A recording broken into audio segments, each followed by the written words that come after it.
ሰላም ሰላም ወደ ቻናሌ ተከታታዮች እንዴት ናችሁልኝ? ሰላም ናችሁ? እግዚአብሔር ይመስገን እኔ ጋር ሁሉም ሰላም ነው። ክብሩ ይስፋ ቸሩ መድኃኔዓለም እንዴት ናችሁልኝ? ደህና ናችሁ? እግዚአብሔር ይመስገን። ያው ተጠፋፍተናል እንግዲህ ታውቃላችሁ፣ አንዳንድ ጊዜ በቃ ቪዲዮ መስራት ራሱ የሚደብርበት ቀን አለና ያው ራሴን ብዙም ማጨናነቅ አልፈለኩም እና እንግዲህ ዛሬ የምልላችሁ ነው የፈለኩት ማለት ነው። ያው ይህን ሰሞን ስለ አሰሪና ስለ ሰራተኞች እዚህ ቲክቶክ ላይ እንግዲህ እያየን ነው ማለት ነው። እና በዛ ዙሪያ ያው እንግዲህ እኔም የራሴን ሀሳብ አንዳንድ ነገሮችን ማለት እፈልጋለሁ ማለት ነው።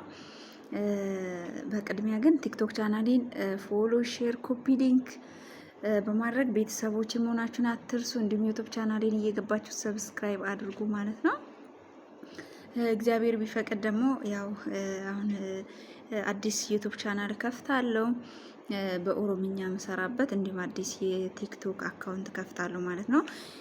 በኦሮምኛ መሰራቸውን ቪዲዮዎች ለብቻ፣ በአማርኛ መሰራቸውን ቪዲዮዎች ለብቻ ማለት ነው። እና ሁሉም ሰው በፈለገ ቋንቋ ገብቶ እንዲያዳምጥ ማለት ነው። እና እግዚአብሔር የተመሰገነ ይሁን። እንግዲህ ይህን እያሰብኩ ነው፣ ፈጣሪ ፈቃድ ቢሆን ማለት ነው። እና ምን ልላችሁን የፈለግኩት ዛሬ መሰላችሁ፣ ያው ገስት ላይ ገብተን እያዳመጥን እየተወያየን ነበረ። አሰሪዎቹም መጥቶ እንዲሁም ደግሞ ያው የቤት ሰራተኛ አሁን ላይ በሰው ቤት እየሰራን ያለን ሰዎችም ተገናኝተን እየተወያየን ነበር ማለት ነው። እና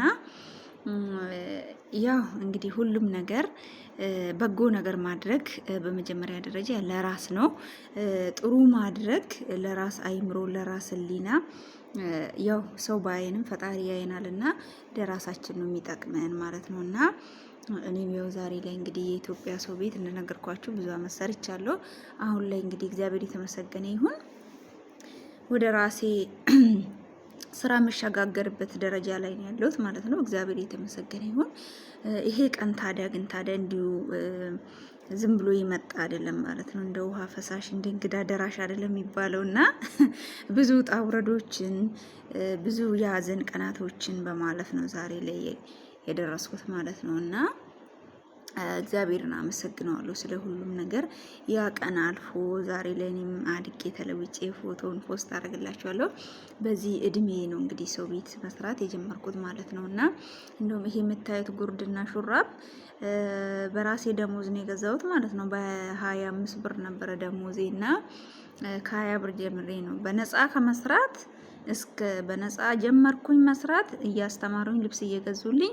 ከዛም በኋላ ነው በ20 ብር ጀምሬ ሲከፈለኝ የነበረው ማለት ነው ደሞዝ። እና እግዚአብሔር የተመሰገነ ይሁንና ወገኖቼ፣ አንዳንድ ጊዜ አሁን ስሞት አለ፣ ጥሩ መዳሞችም አሰሪዎችም አሉ፣ ክፉ ሰራተኞችም አሉ። ኦፍ ኮርስ የትም ሀገር እዚህ አረብ ሀገርም በጣም መልካም እንደ ቤተሰብ አብረን በልተን አንድ ጠረጴዛ ላይ ተቀምጠን አብረን ጠጥተን የኖርን ቤተሰቦች አሉ። በዛው ልክ ደግሞ በቃ እየሰማን ቋንቋቸውን እያወቅን እየሰማን ይህቺ ሰራተኛ እንደዚህ አርጋ ምናምን ብሎ እያሙን ስቲል እየሰማን አሁን እኔ ውጭ ሀገር ባሉበት እና አይ ዶንት ኬር እኔ ምን አስጨንቀኝ። እኔ ስራዬን ለስራ ችግር ካለ ቅድሚያ ተነጋገርን። ችግር ካለ አዳኑ ይሄን አስተካክል ብላችሁ ንገሩኝ ብዬ ነግራቸው ነው። ስለኔ የፈለጉትን ነገር ቢያወሩ እኔ ምን አስጨንቀኝ ማለት ነው።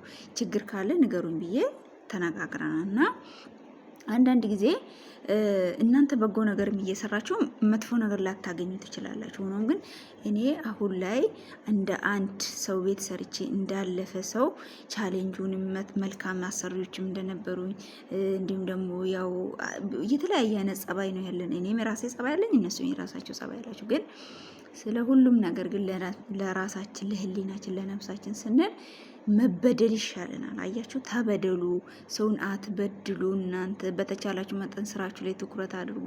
አሁን ዘመኑ ሰልጥኗ እንግዲህ ስልክ አትያዙ ማለትም አይቻልም። ስለዚህ ስልካችሁን በአግባቡ ተጠቀሙ።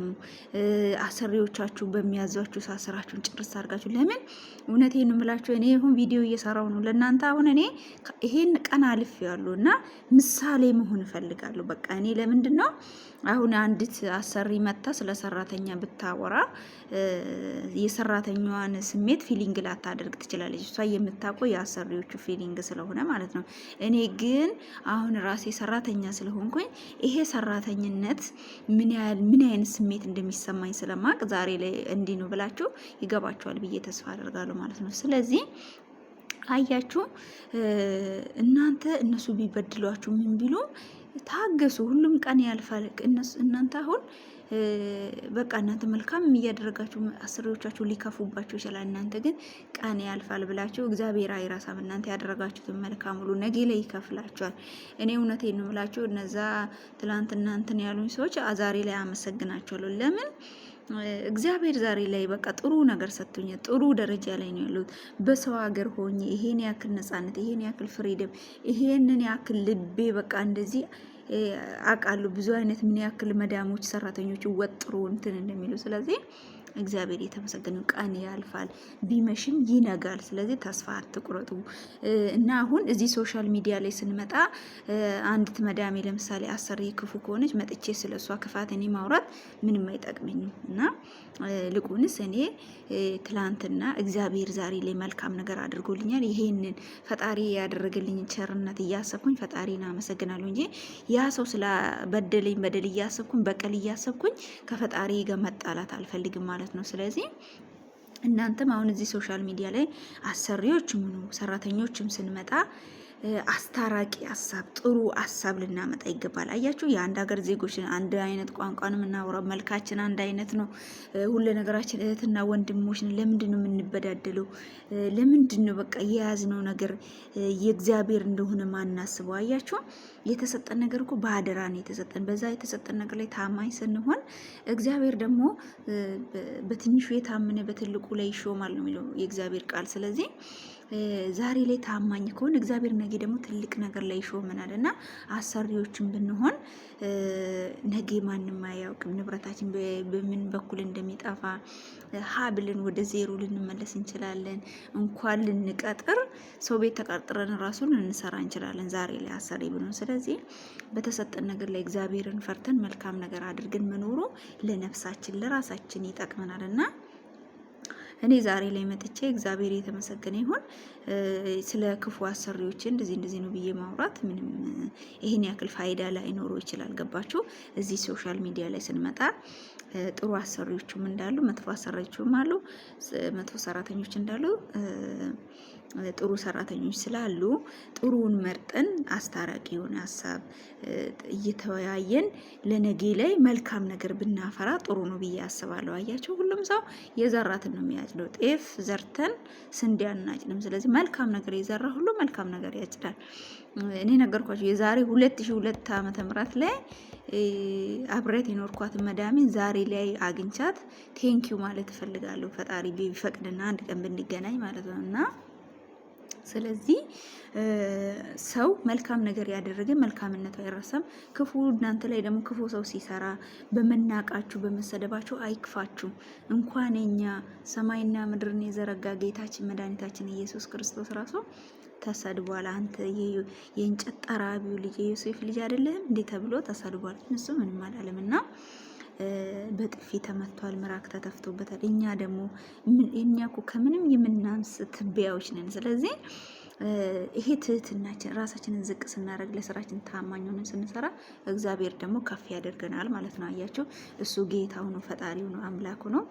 ሲሰድቡትም አልተሳደብም።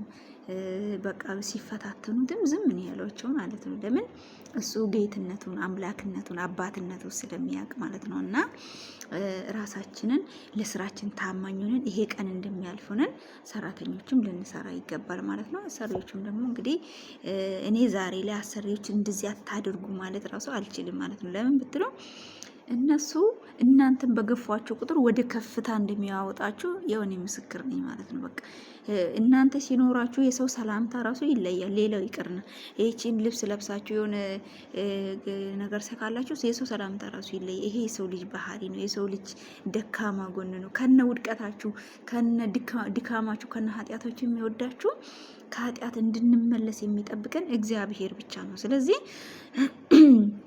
አሁን እዚህ ሚዲያ ላይ መተን አሰሪዎች እንደዚህ ብንል በደል እንዳለ ሆኖ በደል ባይፈጸም መልካም ነው።